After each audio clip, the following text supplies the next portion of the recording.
Olá, gente, muito bom dia a todos. Já está até esquentando agora, né? Eu tive a semana passada num congresso de pastores lá em Belo Horizonte. Eu vou pedir para ele projetar algumas imagens aqui para compartilhar com vocês como foi precioso estar com aqueles irmãos lá. Eu estou aqui no hotel do outro lado da rua, 20º andar, tirei essa foto da igreja. Lá você está vendo ao fundo uma igreja em forma meia-lua. Parece até com o futuro prédio nosso aqui, não parece? Me fez lembrar com aquela maquete que a gente viu, aquele desenho. E lá dentro, aqui é uma imagem mais de perto, ampliada, a Igreja Batista Central, lá em BH. Irmãos, que igreja maravilhosa. Não estou falando só do prédio, não, tá? O prédio é muito bonito, mas o povo, a igreja é povo, não é? O povo animado, o povo que ama a gente, o povo que está fazendo uma diferença em Belo Horizonte. Incrível. Então, aqui, dentro do culto, eu estou lá no alto, está enchendo ainda, aquelas cadeiras vão ser tomadas aqui.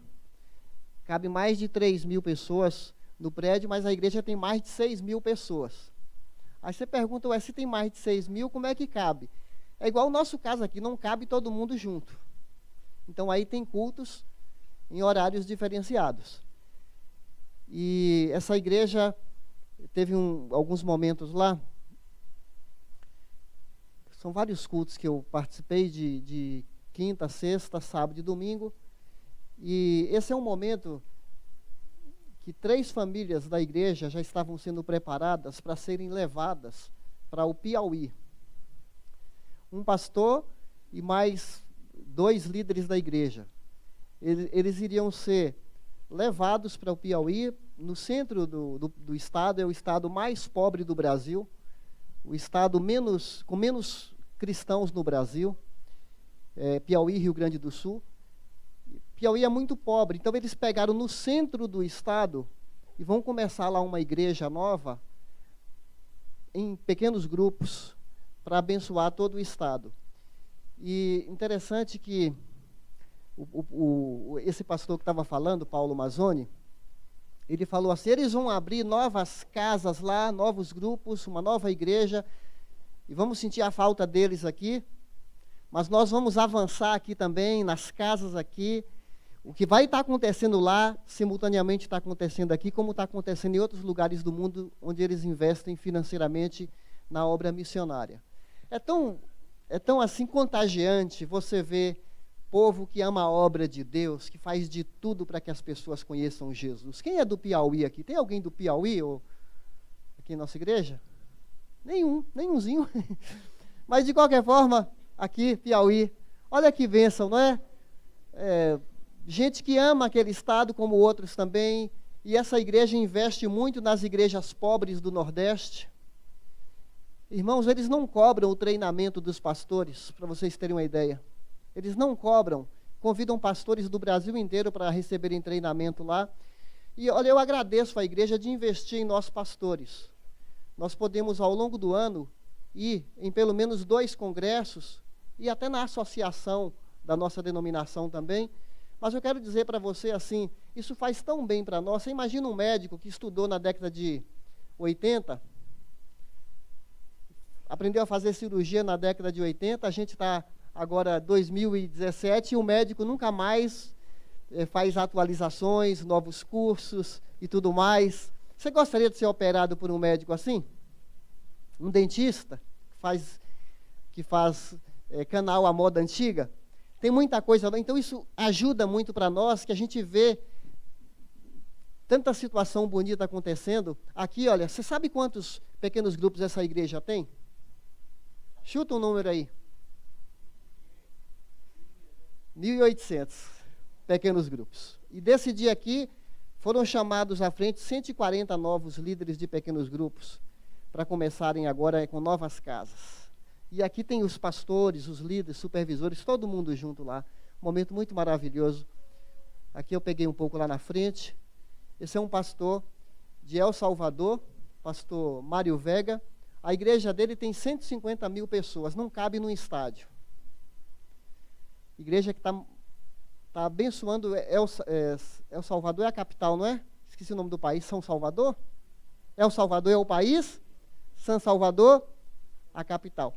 A igreja está tomando conta desse país, um país muito pobre, mas a pobreza financeira não é impedimento para a esperança que se encontra em Jesus Cristo. E Deus usa muito a vida desse homem aqui. Aqui está o tradutor, e eu dei um abraço no pastor da Igreja Batista Central, Paulo Mazzoni, um homem que nos inspira muito aí há vários anos. Então é isso. Vamos falar agora, vamos entrar na nossa disciplina, né? Nosso tempo aí está bem corrido já. Então, disciplinas espirituais. Aqui tem uma definição. As disciplinas espirituais são recursos disponíveis para o aumento do nosso crescimento rumo à maturidade espiritual. Eis aqui uma breve definição, porque é o nome da nossa série, a seleção das disciplinas. Essa palavra disciplina, ela tem a mesma raiz que a palavra discípulo. E discípulo e disciplina tem o sentido de aprender a fazer. Esse é o sentido. Esses jogadores que vão já estrear hoje na Copa do Mundo, né? São homens que foram selecionados, são homens disciplinados quanto à alimentação, horário de dormir, o próprio desempenho físico, acompanhados por médicos, acompanhados por técnicos. Então, eles estão ali em forma para poderem desempenhar bem. Você sabe, de vez em quando, um jogador que passa noitadas aí, não treina, ele, infelizmente, prejudica o rendimento dele próprio e do time também. Então, as disciplinas espirituais, elas nos ajudam a estarmos em forma espiritual, para a gente crescer rumo à maturidade. Maturidade espiritual significa semelhança com Jesus. Então, quanto mais nós formos disciplinados, mais parecidos nos tornaremos com o Senhor Jesus Cristo. Mas antes de prosseguir, eu queria orar com você agora, pedir para que você mesmo ore aí no seu íntimo, no seu coração, e você fale para Deus, para Ele falar com você, senão nem adianta a gente estar aqui se o nosso coração não está receptivo para acolher a palavra de Deus. Ore aí no seu interior, a gente acabou de cantar, confronta-me, Senhor, com a Tua santidade, sonda-me, ó Deus, tira o que há de mal em mim. Ora você aí, pede para Deus sondar seu coração, a fim de que você tenha uma atitude boa, receptiva, para que o Espírito de Deus, combinado com a tua vontade, faça de você uma pessoa mais disciplinada, mais alinhada com Deus, mais parecida com Jesus. É a nossa oração, Senhor, em nome de Jesus. Amém. Então, nós vamos falar sobre essa disciplina, santificação, é a segunda aqui, não é? Santidade. Eu peguei também uma definição desse catecismo aqui. Esse catecismo de Westminster é muito conhecido no meio teológico, no meio dos seminários, das faculdades de teologia, porque foram teólogos, em 1648, lá na Inglaterra, eles se reuniram e cunharam várias definições sobre alguns termos teológicos, e eles também deram essa definição. Não é uma coisa inspirada como a Bíblia, tá, gente? Mas nos ajuda a pensar. Então, eles definiram assim, sobre santificação: é uma obra da livre graça de Deus, pela qual somos renovados em todo o nosso ser, segundo a imagem de Jesus Cristo, lembra a semelhança com Jesus? E capacitados pelo Espírito Santo para morrermos para o pecado e vivermos cada domingo? Sempre, sempre para Deus. Então, uma bela definição que nos ajuda a aquecer quanto ao entendimento disso. De uma certa maneira, santificação significa, para usar uma palavra atual, deletar e deleitar. Qual é a diferença? Deletar é tirar, excluir. pedir ajuda para Deus para tirar aquilo que nos atrapalha, que prejudica, que tira a qualidade da nossa saúde, em todos os sentidos, mental, emocional, física. Deletar, até pensamentos ruins, negativos, ansiedade, preocupações desnecessárias. Deletar. E deleitar. O que significa deleitar? Deleite. Quando a pessoa fala, eu me deleito numa boa fruta, eu me deleito numa piscina, eu tenho prazer. Aliás, o nome Jardim do Éden significa jardim do deleite, jardim do prazer. Então, deleitar é você fazer alguma coisa com amor, com gosto. Aliás, tem um versículo, 2 Timóteo 2:22, que fala as duas palavras em outras palavras. Diz assim: foge das paixões da sua mocidade. Foge quer dizer delete, evite, procure estar distante. Foge das paixões da sua mocidade. Mas segue a justiça, a fé, o amor com aqueles que com o coração puro, olha a santificação, invocam o Senhor. Excelente versículo tanto para jovem quanto para qualquer faixa etária. Então, santificação, em linhas gerais, é você evitar o que te faz mal e se aproximar, não só no aspecto negativo, mas se aproximar de tudo aquilo que te faz bem, porque o propósito de Deus, ao nos ensinar sobre a santificação, não é um peso para nós. Quando a gente fala, 1 Pedro 1,15, por exemplo, que é uma ordem, sede santos, porque eu sou santo, não é algo pesado para nós, é porque é para o nosso bem. Essa disciplina da santificação, ela traz para nós uma qualidade de vida, traz saúde, traz terapia. Nos ajuda a desfrutar do que realmente é bom, do que é saudável. Antigamente a gente pensava assim, a santificação tem a ver com roupas, não é? Aquelas pessoas religiosas que evitam certas comidas, ou vão para o convento, ou vão para... Quando você fala assim, seja santo, que a Bíblia diz isso, na Igreja Católica, para a pessoa ser santa, tem todo um ritual, um processo, os milagres, tem que serem comprovados os milagres que a pessoa fez, tem que ter um histórico que autentique, tem alguns critérios lá. Na Bíblia fala que para a pessoa ser santa, é quando ela é chamada por Deus, é tirada da escravidão do pecado, é separada por Deus para viver para Ele. E nós vamos entender esse conceito já. 1 Coríntios 1, versículo 2. Olha só, os primeiros versículos não precisa nem ser ler, só acompanhe aqui, ó. Aos santificados em Cristo Jesus, chamados para serem santos. Ele está escrevendo essa carta para um povo, uma igreja em Corinto. Esse povo já está santificado. Mas eu não entendi. Se já está santificado, por que ele fala assim, chamados? Desculpa um pouquinho. Chamados para serem santos. Já não está santificado? Já não foi santificado? Se foi santificado, por que é chamado para ser? Vamos nos atentar, porque não é em vão que está escrito isso. Olha só, a santificação, em primeiro lugar, é uma posição. Quando você crê em Jesus, quando você deposita a sua fé somente em Jesus, naquela hora, você se torna santo, porque Deus te chama das trevas para a luz. A palavra santo significa separado. Então, você recebe a posição de santo. Esse versículo fala, vocês já, voltando aqui, aos santificados. E não fomos nós que fizemos isso.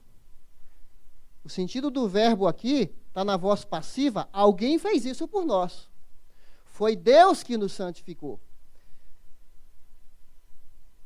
Empresta seu óculos aqui, Vanessa. Esqueci de trazer o meu. Quando Deus olha para você, ele olha com a lente de Jesus. Ele te vê santo. Aí você fala como eu falo, mas não tem nada de santidade dentro de mim. Não é assim? Existe uma natureza perversa, corrompida, um coração duro dentro de mim, e eu não sou santo na minha essência. Não sou.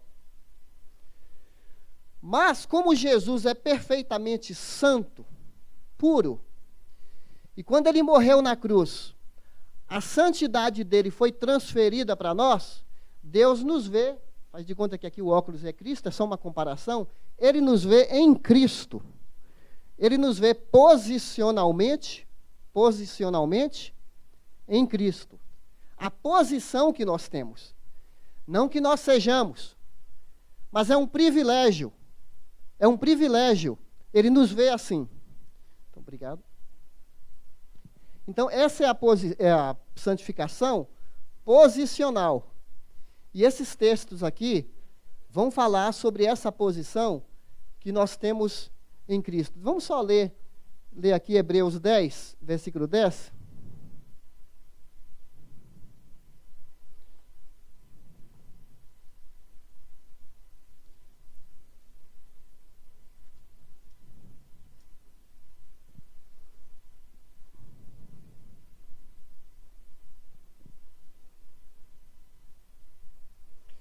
Hebreus 10, 10 fala assim: pelo cumprimento dessa vontade, que foi o oferecimento de Jesus, no versículo anterior, fomos santificados por meio de quê? Por meio do sacrifício do corpo de Jesus Cristo, oferecido uma vez por todas. Cada versículo comprova isso aqui. Agora,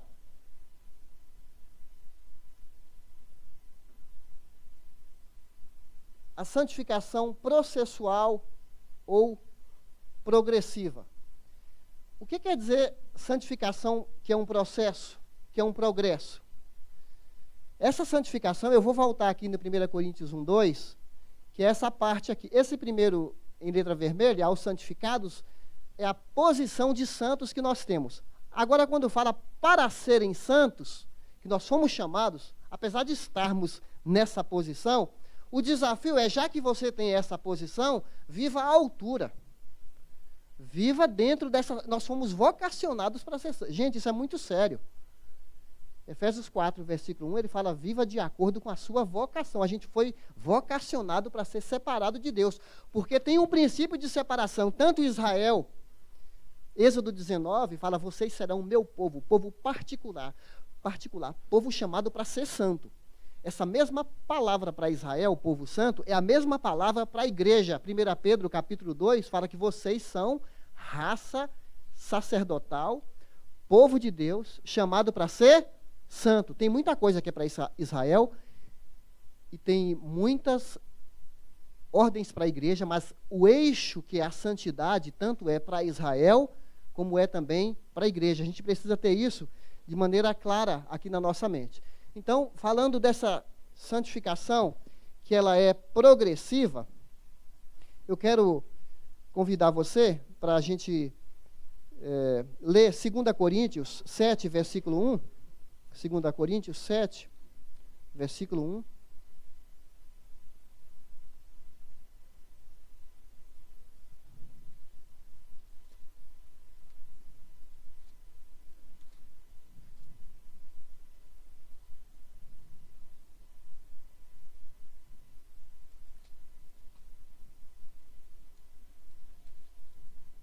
Amados, está falando para irmãos aqui. 2 Coríntios 7, 1. Visto que temos essas promessas, purifiquemo-nos de tudo o que contamina o corpo e o espírito, aperfeiçoando a santidade no temor de Deus. Então, a santificação aqui tem um sentido de que nós não somos agentes passivos, nós não somos indiferentes, nós não ficamos apáticos na vida cristã. Há uma participação humana. Deus já nos deu essa posição, mas há uma participação humana. A responsabilidade pela sua vida espiritual, pela minha vida espiritual, é minha. Nós não podemos transferir para ninguém. Aqui, nesse versículo que nós acabamos de ler, a responsabilidade do crescimento espiritual é sua. É chamar para si e falar, eu quero crescer. Filipenses 2 vai falar, desenvolvei a vossa salvação. Então, o cristianismo não é uma vida estática, parada. Deus vai fazer tudo. Eu vou crescer na santidade, mas isso depende de Deus. Eu sou um gênio muito difícil. Isso aí é com Deus. Isso aí é com Deus. Se Ele não me mudar, há uma parte humana de dobrar o joelho, de querer, de apreciar. É minha responsabilidade. Às vezes lutamos com pecados que nos oprimem, mas o segredo da vida cristã é uma luta interior.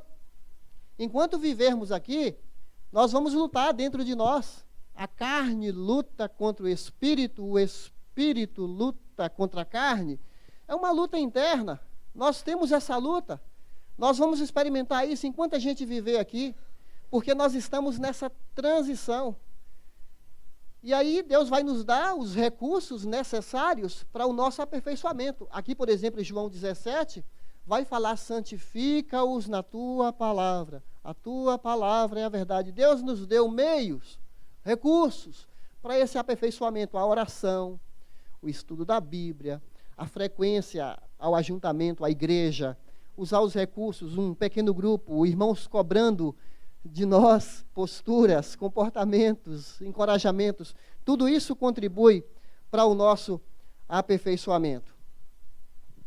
E depois vai ter a santificação definitiva. Isso aqui nós aguardamos, hein? A santificação definitiva é quando, de fato, vamos ter novos corpos glorificados. Você deseja ter um outro corpo? Sem as deficiências que nosso corpo tem, as doenças, as lutas que nós temos com alguma espinho na carne que, infelizmente, a gente carrega, mas há uma promessa que Deus vai restaurar, inclusive, nosso corpo. E esse texto aqui de 1 João, capítulo 3, fala que nós seremos semelhantes a Ele. Está falando da segunda vinda, que nós devemos aguardar, porque nossos corpos serão semelhantes ao de Jesus. Efésios 5, 27, fala que Ele está trabalhando na igreja para aperfeiçoá-la, para apresentá-la pura, sem mácula, sem ruga, mas santa, bela e irrepreensível. Jesus, Ele não se contenta com nossa falta de crescimento. Ele nos chama para crescer, para cultivar o que é belo, porque a vida santa é uma vida bela. É uma vida de experimentarmos prazeres que Deus deu para nós. Então, em 1 Tessalonicenses 3, versículo 13, também Paulo ora para que aqueles irmãos se mantenham fortalecidos no coração, para quando Jesus chegar, eles experimentarem ser irrepreensível e santo na vinda de Jesus. Isso vai acontecer. Então, se aguenta firme, entra nesse jogo de buscar santificação, porque um dia, nós vamos ser coroados com corpos novos, e vai ser um corpo glorificado que a gente não tem capacidade de imaginar que corpo vai ser esse tão maravilhoso que Deus vai nos dar. Agora, eu quero me deter um pouquinho agora, já que a gente não chegou à santificação definitiva, nessa santificação processual ou progressiva. Então, eu quero convidar você para ler bem rapidamente aqui, Romanos capítulo 12.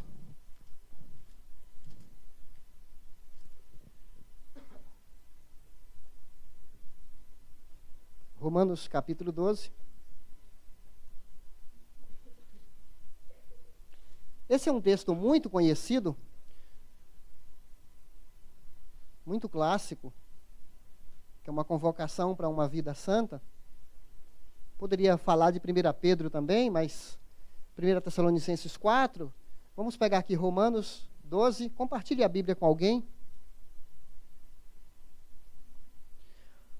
Portanto, irmãos, está falando com crentes, rogo, ou peço, pelas misericórdias de Deus, que se ofereçam em sacrifício vivo, santo e agradável a Deus. Este é o culto racional de vocês. Não se amoldem, na outra tradução fala, não vos conformeis ao padrão deste mundo, mas transformem-se pela renovação da sua mente, para que sejam capazes de experimentar e comprovar a boa, agradável e perfeita vontade de Deus. Sempre o apóstolo Paulo, ele dá uma base teórica da vida cristã, depois uma parte prática. Até o capítulo 11, ele está falando que nós, já começa no início, que ninguém é melhor do que ninguém, todos são pecadores. Capítulo 5 vai falar que nós somos justificados pela graça, nós éramos devedores, mas justificado quer dizer, ele depositou na nossa conta a justiça de Jesus e nos vê também na posição de justos. Não somos, mas ele nos coloca como justos, justificados. Aí no capítulo 6 ele fala, já que você tem essa posição, que o pecado não domine sua vida. Ele vai falando que Deus nos elegeu, ele vai falando que há um povo especial para ele. E agora, portanto, significa prática, é um versículo prático. Ele começa dizendo, rogo-vos, é um pedido. O pedido, rogo-vos. Palavras aqui, irmãos, rogo-vos. Interessante que ser santo não é só mandamento, como 1 Pedro capítulo 1, versículo 15, sejam santos, que é uma ordem. Aqui aparece como uma palavra de encorajamento, de ânimo. É como um general passando para as tropas, antes de uma guerra. Nós vamos lutar, nós vamos defender nossas terras, nós vamos defender nossas famílias, nós vamos defender, então por causa da nossa terra, por causa da nossa história, por causa da nossa família, nós vamos lutar. Então o apóstolo Paulo, por tudo que Deus já fez por nós, pelas misericórdias do Senhor, pela morte de Jesus na cruz, porque Ele nos elegeu antes da fundação do mundo. Por causa de tudo isso, eu peço para vocês. Então aqui é um pedido de santificação. E aqui tem não sei se todos vão ler, vão conseguir ler. Como não viver por aquele que morreu nossa morte, para que vivamos por sua vida? Ser um cristão é ser constrangido pelo amor de Cristo. John Piper, muito conhecido, escritor. É o amor de Jesus que nos constrange. É por amor a Ele, não é por regra, por imposição, que nós evitamos certos procedimentos e buscamos outros. O amor dele nos constrange e não tem motivação mais bela, mais pura do que o amor. Às vezes a gente até faz alguma coisa por dinheiro, às vezes até fazemos alguma coisa interesseira, por uma outra motivação. Mas aqui fala que o nosso andar com Deus é porque o amor dele nos atraiu e é irresistível não atender a esse amor, porque esse amor, ele quebra todas as nossas argumentações e desculpas, porque ele nos desmonta. Porque quando a gente olha para a cruz, a gente fala assim, que amor é esse? Como é que alguém pode me amar tanto dessa maneira? Então ele fala, é um constrangimento que vem do amor.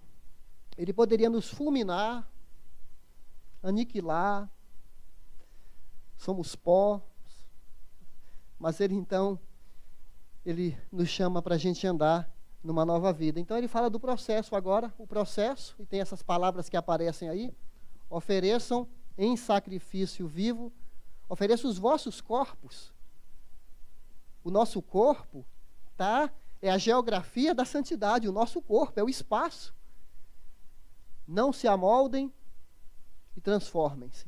São palavras aqui que falam de processo. Todas essas palavras estão falando de um processo, um oferecimento do nosso corpo. Na outra tradução, fala apresentem. Apresentem. Aqui na NVI fala que se ofereçam. Tem uma tradução que fala que se apresentem.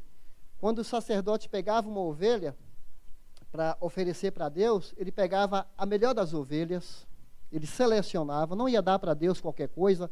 E Levíticos fala, não ofereça para o Senhor uma ovelha doente, machucada, quebrada. Pega o melhor que você tem. Então, fala para nós nos apresentarmos com o melhor do nosso ser para Deus, em sacrifício. Não morto, eles ofereciam um sacrifício, matava-se o animal. Aqui fala para a gente oferecer a nossa vida como nós somos, vivos para Deus. E Romanos 6,15, ele faz umas perguntas sobre essa questão. E então, nós vamos pecar porque não estamos debaixo da lei, mas debaixo da graça? De maneira nenhuma. Vocês não sabem que quando vocês se oferecem a alguém para lhe obedecer como escravos, tornam-se escravos daquele a quem obedecem, escravos do pecado que leva à morte ou da obediência que leva à justiça. Quando Deus me salvou, quando Deus salvou você, houve uma mudança de identidade. Éramos escravos do pecado, tínhamos um outro Senhor, agora somos servos de Jesus, uma mudança de senhorio. E se há uma mudança de senhorio, há uma mudança de serviço. Éramos membros, instrumentos do pecado, agora somos colocados para sermos instrumentos da justiça, é o que diz esse versículo. 1 Coríntios 6 vai falar assim: acaso vocês não sabem que o vosso corpo é santuário do Espírito de Deus, que vocês não pertencem a vocês, vocês foram comprados por bom preço, portanto glorificai o Senhor no vosso corpo. Irmão, santidade é uma questão prática. Não é algo meramente espiritual, que a gente só se preocupa com as coisas de Deus quando a gente está num ambiente de culto. Esse corpo, que é chamado de templo, esse é o verdadeiro templo. Se tem um lugar que é sagrado, é o seu corpo. Esse local não é sagrado. A gente até já cogitou de vender esse lugar aqui à procura de um outro espaço. Graças a Deus por esse prédio, por esse terreno. Esse lugar não é sagrado. Sagrado é você. O Espírito Santo de Deus, já dizia Estevão, em Atos capítulo 7, não habita em templos feitos por mãos humanas. Ele habita em pessoas. Então, cada um de nós carrega a presença do Espírito que é santo. Ele é belo, ele é puro. E nós o entristecemos com situações tão pequenininhas aos nossos olhos. Mas você já teve alguma vez, você está vendo aqui um vídeo no celular, você começa a ter taquicardia? Seu coração começa a disparar, você fala, não, isso aqui me faz mal, não posso. Você já começou a contar uma mentira? Aí você fala assim, parece que você tem areia na boca, começa a mentir, e agora, como me livro disso? O Espírito fica triste, ele nos incomoda. E se você não for incomodado pelo Espírito, pode ser que você não sabe o que é ser habitado ou cheio do Espírito Santo.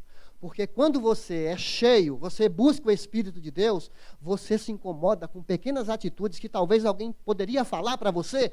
Ah, mas isso é normal, todo mundo faz. Aí você fala, não, mas eu não sou normal. Eu fui chamado para agradar a Deus. Aliás, santificação, esta é a vontade de Deus. 1 Tessalonicenses 4, de 1 a 3. Esta é a vontade de Deus, a vossa santificação. E ele é bem específico ali, quando ele diz assim, fugir da imoralidade. Ele vai bem específico assim, né? Pega lá no nervo exposto dessa fraqueza, da imoralidade. Continuando o nosso texto aqui, essa frase aqui de John Wesley, a conversão tira o cristão do mundo. A santificação tira o mundo do cristão. Não se amoldem. O cristão é uma pessoa inconformada com a sua velha natureza. A nossa natureza quer rebeldia. A nossa natureza quer sair da vontade de Deus. A nossa natureza quer que o ego, o nosso egoísmo prevaleça. E aqui ele fala que é um culto racional. Você sabe, não é algo emotivo, não é algo de sentimentalismo, irracional. Esse é o vosso culto racional. A gente sabe o que a gente está fazendo. Aqui vocês não são manipulados. Nesse nosso culto você não é manipulado. Aliás, tomara que a palavra de Deus te manipule. Ai de nós, pastores, de queremos manipular sua cabeça, fazer sua cabeça. Tomara que a Bíblia faça a nossa cabeça, porque se ela fizer a nossa cabeça, está prometendo nesse texto aqui.